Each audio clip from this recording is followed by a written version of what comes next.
जय हिंद छात्रों। हिंदी कालांश को अलंकृत करने वाले मेरे सभी प्रिय छात्रों का स्वागत है।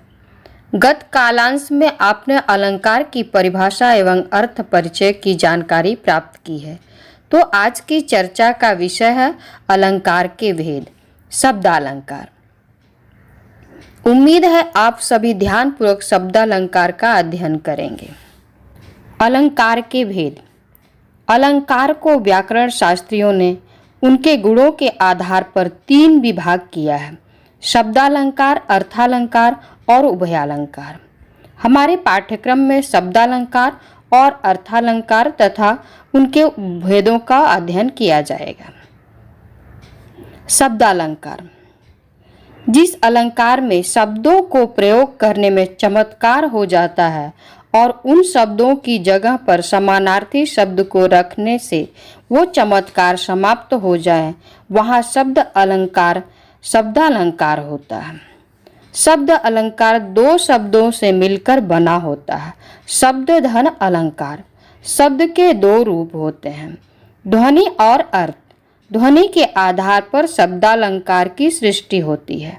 जब अलंकार किसी विशेष शब्द की स्थिति में ही रहे और उस शब्द की जगह पर कोई और पर्यायवाची शब्द के रख देने से उस शब्द का अस्तित्व न रहे, उसे शब्दालंकार कहते हैं। शब्दालंकार के भेद: अनुप्रास अलंकार, यमक अलंकार, पुनरुक्ति अलंकार, विवक्षा अलंकार, वक्रोक्ति अलंकार, श्लेष अलंकार। अनुप्रास अलंकार। अनुप्रास शब्द 2 शब्दों से मिलकर बना है। अनु धन प्रास। यहाँ पर अनु का अर्थ है बार बार और प्रास का अर्थ होता है वर्ण। जब किसी वर्ण की बार बार आवृत्ति हो तब तो चमत्कार हो जाता है और उसे अनुप्रास अलंकार कहते हैं। जैसे जन रंजन मंजन दनुज मनुज रूप सुरभूप विश्व बदर इव धृत उदर जोवत सोवत सूप।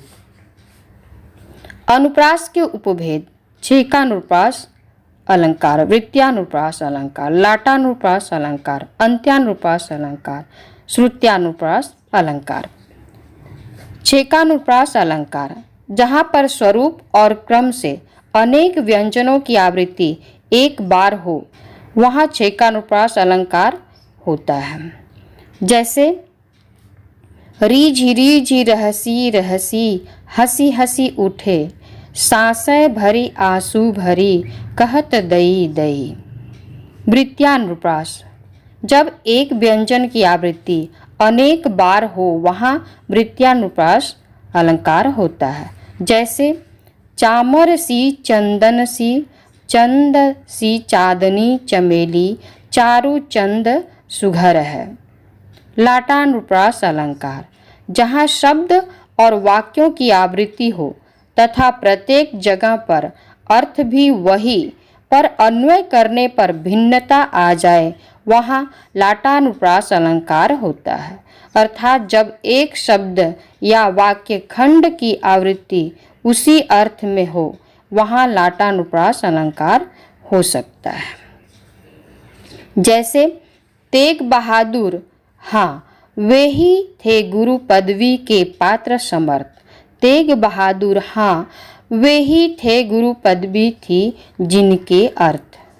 अंत्यानुप्रास अलंकार: जहाँ अंत में तुक मिलती हो, वहाँ अंत्यानुप्रास अलंकार होता है।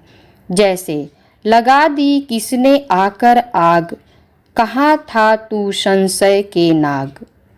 श्रुत्यानुप्रास अलंकार: जहाँ पर कानों को मधुर लगने वाले वर्णों की आवृत्ति हो, उसे श्रुत्यानुप्रास अलंकार कहते हैं। जैसे दिनांत था वे दीननाथ डूबते सधेनु आते गृह ग्वाल बाल थे। यमक अलंकार: यमक शब्द का अर्थ होता है 2। जब एक ही शब्द ज़्यादा बार यानी कि अधिक बार प्रयोग हो पर हर बार अर्थ अलग अलग आए, वहाँ पर यमक अलंकार होता है। जैसे कनक कनक ते सौगुनी मादकता अधिकाय, या खाए बौराए नर वा पाए बौराए। यहाँ पर कनक का दो अर्थ है, एक कनक धतूरा है और एक कनक स्वर्ण है। पुनरुक्ति अलंकार। पुनरुक्ति अलंकार दो शब्दों से मिलकर बना है। पुनः धन उक्ति, जब कोई शब्द दो बार दोहराया जाता है वहाँ पर पुनरुक्ति अलंकार होता है। विवक्षा अलंकार, जब आदर, हर्ष, शोक, विस्मयादि बोधक आदि भावों को प्रभावशाली रूप से व्यक्त करने के लिए शब्दों की पुनरावृत्ति को ही विवक्षा अलंकार कहते हैं। जैसे मोहि मोहि मोहन को मन भयो राधा मैं, राधा मन मोहि मोहि मोहन मई मई। वक्रोक्ति अलंकार, जहाँ पर वक्ता के द्वारा बोले गए शब्दों का श्रोता अलग अर्थ निकाले उसे वक्रोक्ति अलंकार कहते हैं। वक्रोक्ति अलंकार के भेद। काकु वक्रोक्ति अलंकार, श्लेष वक्रोक्ति अलंकार। काकु वक्रोक्ति, जब वक्ता के द्वारा बोले गए शब्दों का उसकी कंठ ध्वनि के कारण श्रोता कुछ और अर्थ निकाले वहाँ पर काकु वक्रोक्ति अलंकार होता है। जैसे मैं सुकुमारी नाथ बन जोगी। श्लेष वक्रोक्ति अलंकार, जहाँ पर श्लेष की वजह से वक्ता के द्वारा बोले गए शब्दों का अलग अर्थ निकाला जाए वहाँ श्लेष वक्रोक्ति अलंकार होता है। जैसे को तुम हो इत आए, कहाँ घनश्याम हो तो कितहु बरसो। चितचोर कहावत है, हम तो तहाँ जाहूँ जहाँ धन सरसो।